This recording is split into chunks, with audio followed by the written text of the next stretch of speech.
Orang buta pun bisa punya mata, apalagi orang yang pernah punya mata. Jadi kebangkitan Anda akan punya mata baru, mata yang sempurna, yang tidak perlu pakai kacamata. Kacamata yang retina yang tidak akan pernah jatuh karena sempurna.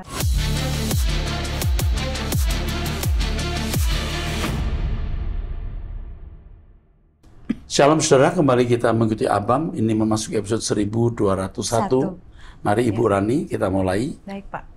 Pertanyaan pertama dari seorang pria usia 37 tahun, sudah menikah di Kalimantan Barat, Jemaat Gereja Karismatik. Kalau dikatakan karismatik itu bisa beberapa ya, kayak GMS, Mosaron, GBI, terus macam-macam ya, itu Gereja Karismatik ya. Kalau Pentakosta itu GPDI, GPPS ya. Oke, teruskan. Tapi kita nggak sebut nama denominasinya ya, demi confidential ya. Terus. Shalom Pak Erastus, saya ingin bertanya. Apakah berdosa jika saya tidak memberitahu kakak perempuan saya ketika nanti Mama dipanggil Tuhan? Sebelumnya, Mama sempat tinggal bersama kakak dan keluarganya karena secara ekonomi kakak lebih mampu dibandingkan kami. Namun karena ada kesalahpahaman antara saya dan kakak ipar atau suami kakak, dan karena kakak ipar merasa tidak dihargai, akhirnya dia mengusir Mama dari rumah mereka.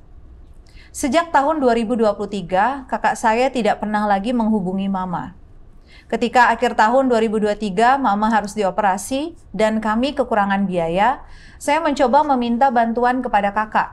Tetapi ia menolak dengan alasan harus menunggu izin dari suaminya terlebih dahulu. Sekarang Mama tinggal bersama abang saya di Jakarta, dan saya sudah meminta abang untuk tidak lagi menghubungi keluarga kakak.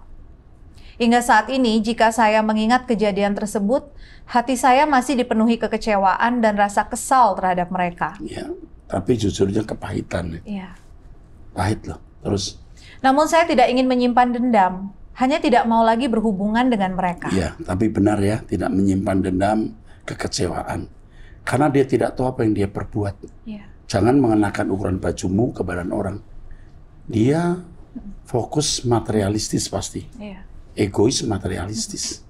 Kepada orang tua saja dia begitu tega. Terus. Ya. Mohon arahan dari Pak Erastus, apakah tindakan saya salah dan bisa dianggap sebagai dosa? Terima kasih banyak untuk Pak Erastus dan tim Abam. Semoga selalu diberkati dan dipakai Tuhan lebih lagi. Tuhan memberkati. Yang pertama, kamu jangan contoh sikap kakak kamu yang suatu hari pasti akan menyesal. Dia akan menyesal. Dia kejam sekali. Tapi kamu mesti mengampuni karena dia tidak tahu apa yang dia perbuat. Kalau nanti Mama meninggal, kamu harus memberitahu. Soal dia datang atau tidak, itu urusan lain. Begitu meninggal, kamu kasih tahu dia. Dan harus punya kepastian bahwa dia mendengar. Jangan sampai dia berkata, saya tidak tahu, saya tidak baca WhatsApp atau SMS. Kalau perlu kamu telepon dan mendapat jawaban dan kamu simpan jawaban itu. Ya, jangan sampai jadi batu sandungan. Ya, kamu dituduh tidak memberitahu. Oke, jelas ya. Teruskan. Berikutnya berupa kesaksian dari seorang pria usia 59 tahun, sudah menikah, memiliki 2 anak, tinggal di Jakarta, Jemaat GSKI.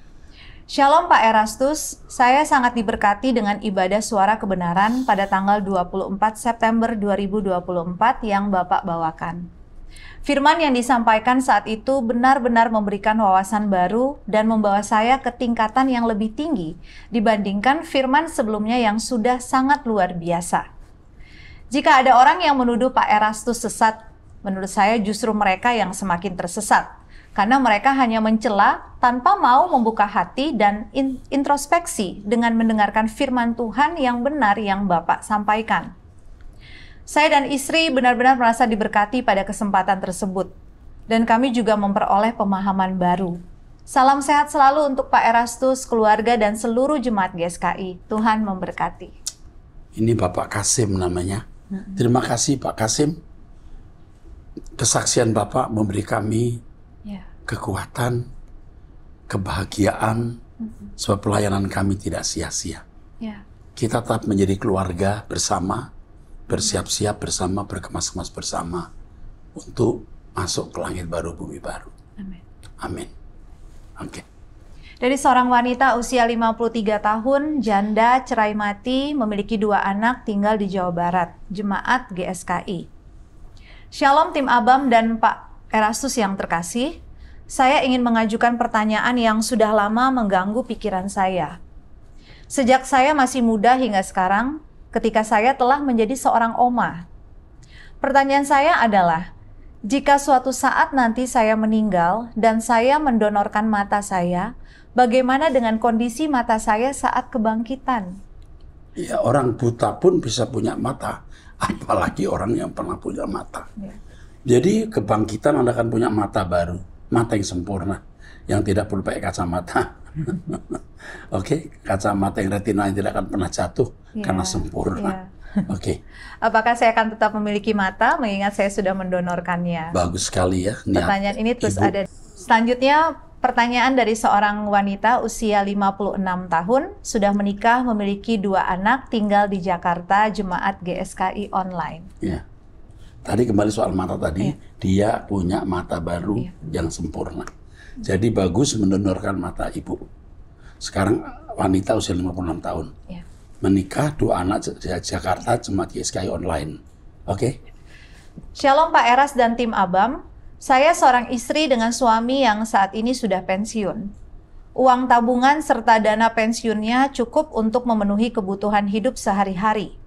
Meskipun kami tidak hidup mewah. Kami memiliki 2 anak. Anak pertama sudah menjalankan usaha kecil-kecilan, sementara anak kedua masih menyelesaikan skripsi untuk meraih gelar sarjana S1. Saya ingin berbagi cerita tentang situasi di tempat kerja. Misalnya, ketika kita mendapat perlakuan tidak adil, dijahati, atau difitnah oleh rekan kerja yang hanya ingin mencari muka demi mendapatkan kekuasaan atau keuntungan materi seperti bonus uang. Ya, gitu. Padahal keahlian kita sangat dibutuhkan di tempat kerja lebih dibandingkan orang lain. Namun entah mengapa saya selalu menjadi target fitnah. Dan ironisnya, fitnah itu seringkali dipercaya oleh orang lain. Pertanyaan saya adalah, jika kita sudah mengetahui bahwa lingkungan kerja seperti itu, apakah kita harus terus bertahan dan menelan perlakuan buruk tersebut? Tetaplah di situ karena Anda harus bekerja dan susah kan cari kerjaan lain. Yang kedua, lewat bullying dan keadaan sulit itu, Anda sedang disempurnakan. Anda difitnah, Anda diam. Anda dijahati, tapi Anda diam. Kamu lihat kemuliaan Allah akan dinyatakan dalam hidupmu. Di sini perlu ketekunan, keberanian menunggu waktu Tuhan. Terus.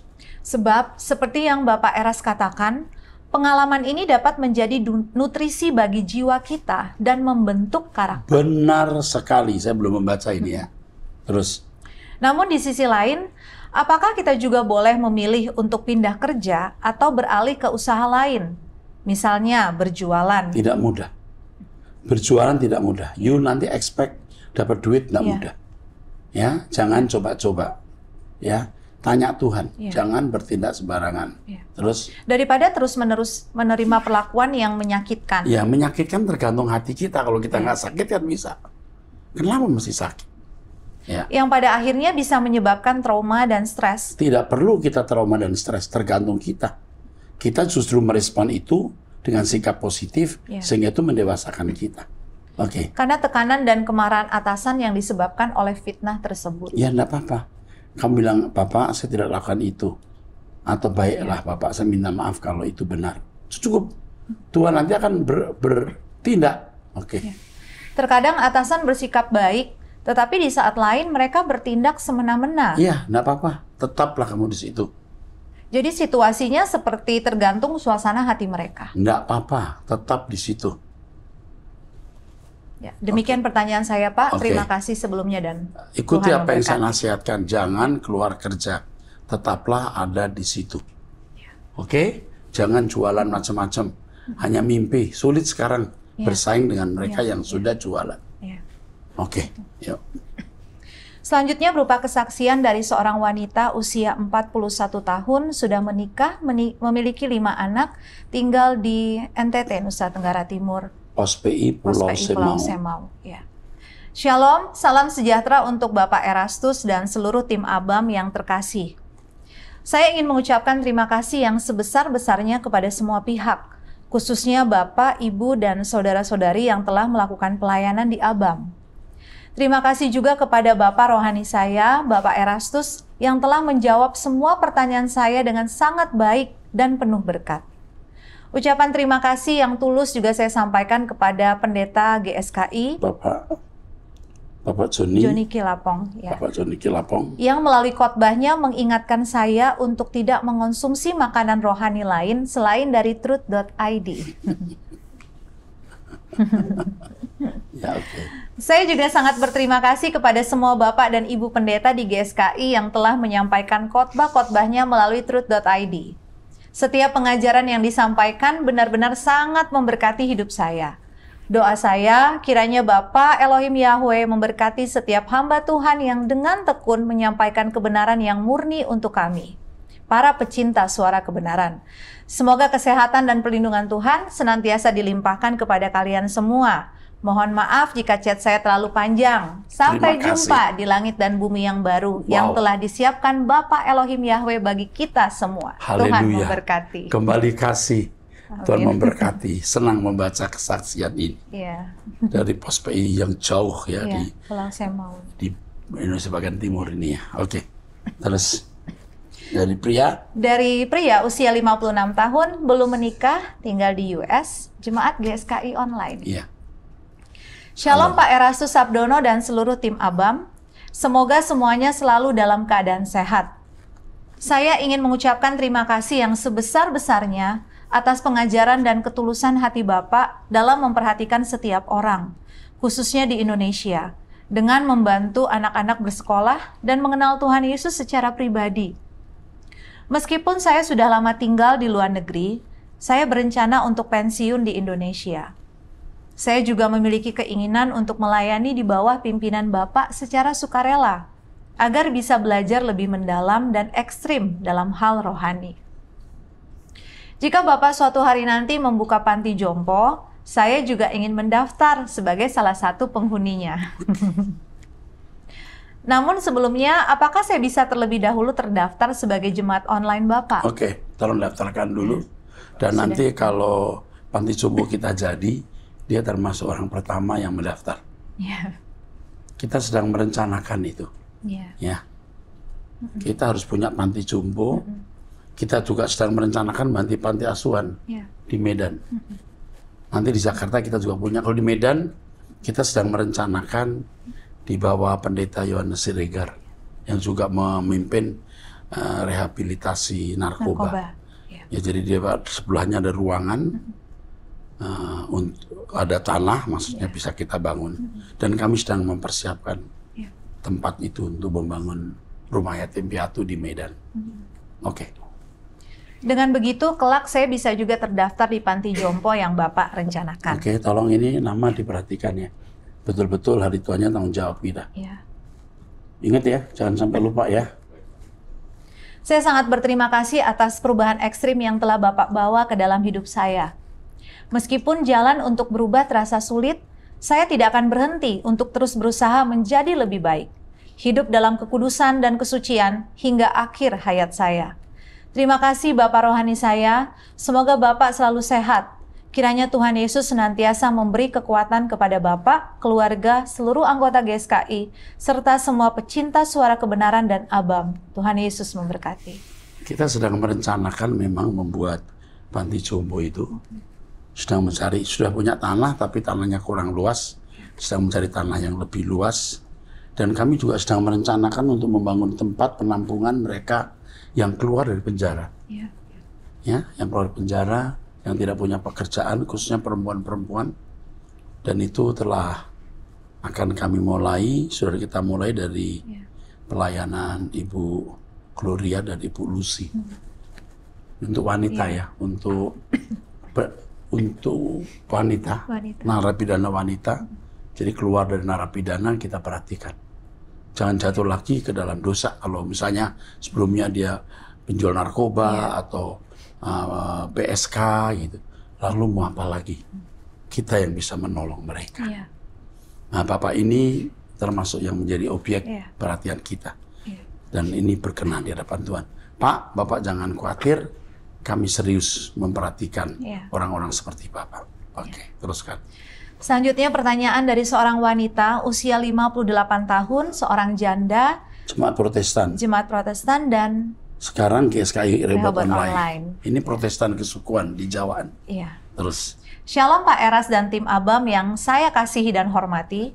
Saya memiliki beberapa pertanyaan. Yang pertama, bagaimana penulisan yang benar untuk kata shalom?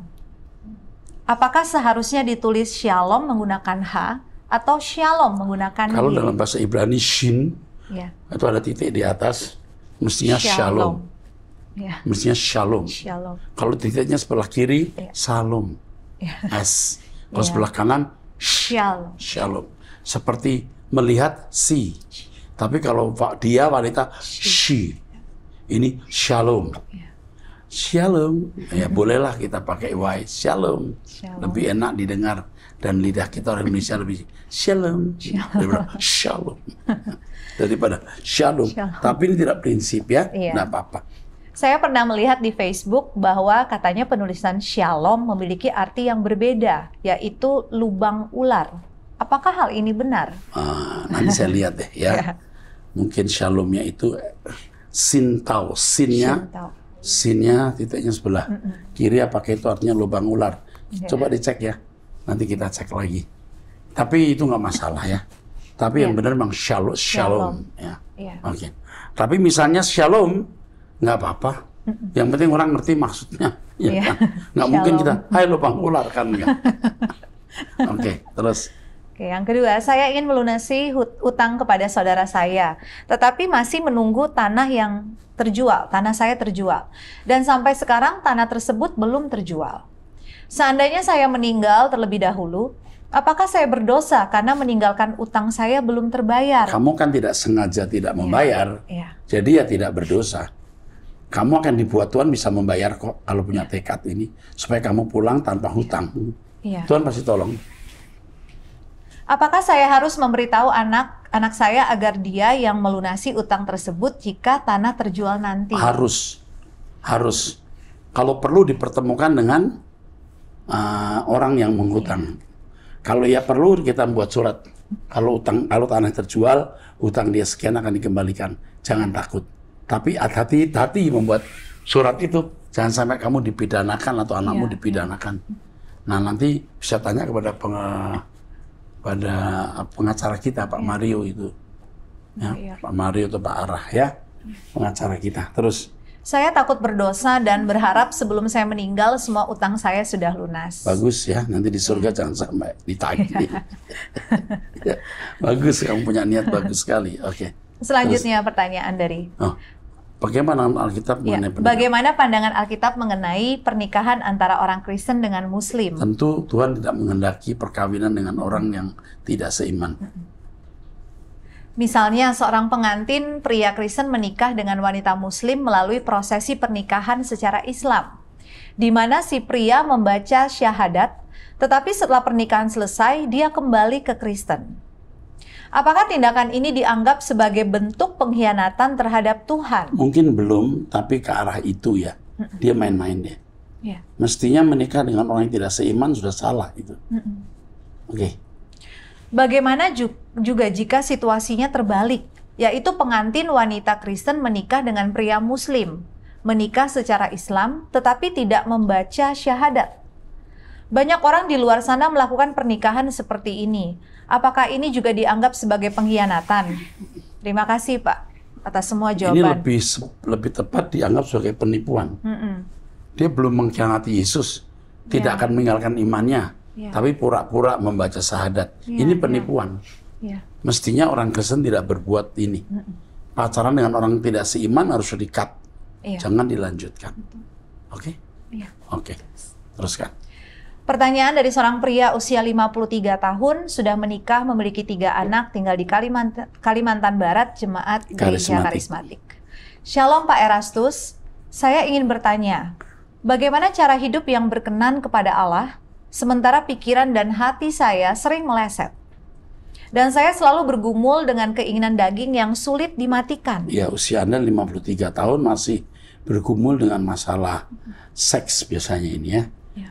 harus tegas berkata tidak. Jangan nonton film yang memiliki bau unsur seks. Apalagi film porno, tidak boleh sama sekali. Kita harus tegas terhadap diri sendiri atau keras terhadap diri sendiri. Baru kita bisa keluar dari kubangan itu. Iya. Padahal Roh Kudus sering berbicara kepada saya untuk mematikan keinginan daging tersebut. Namun saya merasa sering gagal. Kalau kamu lakukan terus, kamu akan dipukul Tuhan loh. Iya. Kamu memuaskan sejenak, setelah itu kamu apa sih? Seperti orang minum, puas sebentar, haus lagi. Seperti orang makan, lalu lapar lagi. Ya kalau makan, minum kan memang wajib. Tapi kalau seks, itu punya resiko. Konsekuensi sosial, konsekuensi moral, etika. Jadi jangan lakukan. Oke, cukup ya? Iya. Oke. Pertanyaan dari seorang wanita usia 45 tahun, seorang janda tinggal di Jakarta, Jemaat Gereja Karismatik. Shalom Pak Eras, saya ingin bertanya, apakah diperbolehkan melakukan melukat, yaitu ritual pembersihan diri yang ada di Bali? Sebab ketika saya melihat di media sosial, banyak yang menampilkan hasil positif dari ritual tersebut. Selain itu, apakah membuka aurat juga diperbolehkan menurut ajaran Kristen? Semoga Pak Eras selalu diberikan kesehatan. Amin. Ritual pembersihan diri itu di hadapan Tuhan kita mengaku dosa, kita minta ampun. Tidak dengan cara agama lain, itu salah. Membuka aurat itu menjadi batu sandungan. Tidak pantas kita lakukan. Jadi jangan lakukan. Rasanya saya pernah melihat ritual ini. Melukat. Ya, jangan ya. Orang Kristen pembersihan dirinya oleh darah Yesus, bukan oleh air atau yang lain. Oke, teruskan. Selanjutnya dari seorang pria usia 41 tahun, sudah menikah, memiliki 2 anak, tinggal di Jawa Tengah. Jemaat Gereja Pentakosta. Shalom Pak Eras, terima kasih atas jawaban-jawaban Bapak untuk pertanyaan saya sebelumnya. Kali ini saya ingin menanyakan tentang firman Tuhan yang Bapak khotbahkan yang mengingatkan kita untuk memindahkan hati hanya kepada Tuhan, meninggalkan dunia, dan mengalihkan pikiran kita kepada langit baru dan bumi baru.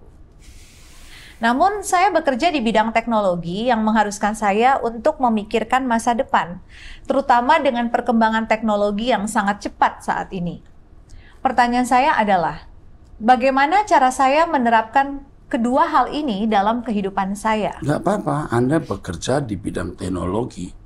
Anda akan melihat kemuliaan Allah di bidang Anda ini dan menemukan betapa cerdasnya Allah kita yang memberi ilmu, menyiapkan ilmu yang sekarang manusia temukan. Jadi sebelum ditemukan manusia sudah di pikiran Allah itu. Itu bukan manusia yang menciptakan. Seperti orang bisa buat radio, bisa setel radio, itu kan ada biomolekuler di udara ini. Bisa ditangkap. Siapa yang bikin? Tuhan. Manusia hanya menemukan dan mengembangkan. Jadi, enggak apa-apa. Justru Anda punya laboratorium itu jadi laboratorium rohani. Karena di situ Anda bisa menemukan kemuliaan Tuhan. Oke, teruskan. Izinkan saya bertanya lagi. Saya sangat ingin hidup kudus, tetapi saya merasa sangat sulit karena saya sudah terjerumus dalam dunia pornografi selama bertahun-tahun. Katakan tidak dengan tegas, lalu jangan lakukan. Jangan lihat, tegas. Nggak sulit kalau sudah berkata tidak, lama-lama kita tidak ingin lihat itu. Betul-betul kita jadi jijik. Terkadang saya merasa putus asa dan meragukan apakah saya bisa berubah. Bisa, tergantung kenekatanmu. Apakah saya masih memiliki harapan untuk menyusul Tuhan Yesus dan anak pertama saya yang sudah berada di Firdaus? Sangat bisa. Apalagi punya anak pertama yang meninggal. Itu peringatan loh. Supaya kamu jangan nakal. Dari pornografi, lalu nanti jadi perselingkuhan, sampai pelacuran. Iya. Dari pornografi kamu akan melakukan dosa-dosa lain nanti. Jangan lagi. Ingat kalimat saya, dari pornografi akan dilahirkan, dibuahkan perbuatan dosa yang lain. Oke, teruskan. Saya sudah berusaha, tetapi seringkali saya terjatuh kembali. Seberapa kuat usahamu itu masalahnya. Ikut doa pagi bersama saya. Ikut doa puasa. Dengarkan khotbah saya. Kamu pasti berubah. Oke. Mohon bimbingan Bapak mengenai hal ini. Saya Terima bimbing. kasih. Semoga Pak Eras panjang umur dan selalu sehat. Saya akan panjang umur. Amin. Ya, Jadi tegas ya, berkata tidak dan jangan lihat pornografi lagi. Kamu, tergantung kamu punya ketegasan. Ya. Selanjutnya pertanyaan dari seorang wanita usia 47 tahun, sudah menikah di Kalimantan Timur, Jemaat GSKI Online. Shalom Bapak Eras dan seluruh tim ABAM yang terkasih. Saya sudah lama mengenal Pak Eras, sejak saya masih gadis dan menjadi pelayan di sebuah gereja di Bogor. Pak Eras pernah diundang sebagai pembicara dalam seminar pelatihan para pemimpin se-Indonesia, di mana Pak Eras membasuh kaki saya dan mendoakan saya agar menjadi hamba Tuhan yang setia. Wow, saya lupa. Terus? Sejak saat itu, saya merasakan panggilan yang kuat untuk menjadi pelayan Injil. Namun setelah saya menikah dan mengikuti suami saya yang menjadi gembala sidang di Gereja Sinode di Kalimantan Timur, saya mengalami perubahan yang drastis. Saya merasa seperti dibawa ke dalam gurun yang gersang dalam hal rohani. Saya mencoba untuk tetap semangat, tetapi semuanya terasa biasa saja. Saya merasa tidak lagi menjadi pribadi yang intim dengan Tuhan seperti sebelumnya. Banyak perubahan dalam hidup saya, dan sayangnya perubahan itu tidak mengarah ke arah yang baik. Pertanyaan saya adalah, bagaimana caranya agar saya bisa kembali merasakan cinta yang mula-mula itu? Yang pertama, ikut doa pagi dengan saya jam 5. Setiap hari beri waktu untuk doa pribadi minimal 30 menit 1 jam. Ikuti khotbah-khotbah saya. Kamu akan menemukan cinta yang mula-mula. Buktikan itu. Meskipun saat ini saya sudah aktif mengikuti kegiatan ibadah GSKI online, doa pagi, doa puasa, dan berpartisipasi dalam ABAM, tetapi saya kamu harus ikut dengan sungguh-sungguh, bukan hanya ikut, tapi menghayati dengan sungguh-sungguh. Saya belum merasakan perubahan yang signifikan. Makanya kesungguhan itu penting. Ikut doa pagi hanya karena syarat, ya udah nggak enak. Saya ikut doa pagi lah. Tapi tidak sungguh-sungguh, tidak membawa faedah doa pagi itu. Mendengarkan khotbah asal mendengar, tapi tidak sungguh-sungguh, juga tidak akan menjadi berkat. Coba mulai sungguh-sungguh, ya? Oke. Baik. Selanjutnya pertanyaan dari seorang pria usia 26 tahun belum menikah di Jawa Barat, Jemaat GSKI. Shalom Pak Eras, saya adalah seorang pemusik di GSKI, berusia 26 tahun. Saat ini saya sedang menulis tentang monoteisme berdasarkan materi dari Pak Eras di Thread. Saya ingin bertanya mengenai konteks Ulangan 32 ayat 8-9, di mana disebutkan Elyon dan Yahweh. Dalam ayat tersebut, Elyon menetapkan pusaka bangsa-bangsa dan Yahweh mendapatkan bagiannya, yaitu Yakub. Apakah ini berarti Elyon lebih besar dari Yahweh? Karena Elyon membagi kekuasaan di antara para ilah. Selain itu, di Mazmur 78 ayat 35, siapa yang dimaksud dengan Allah yang Maha Tinggi? Apakah itu mengacu pada dua pribadi, yaitu Yahweh dan Elyon?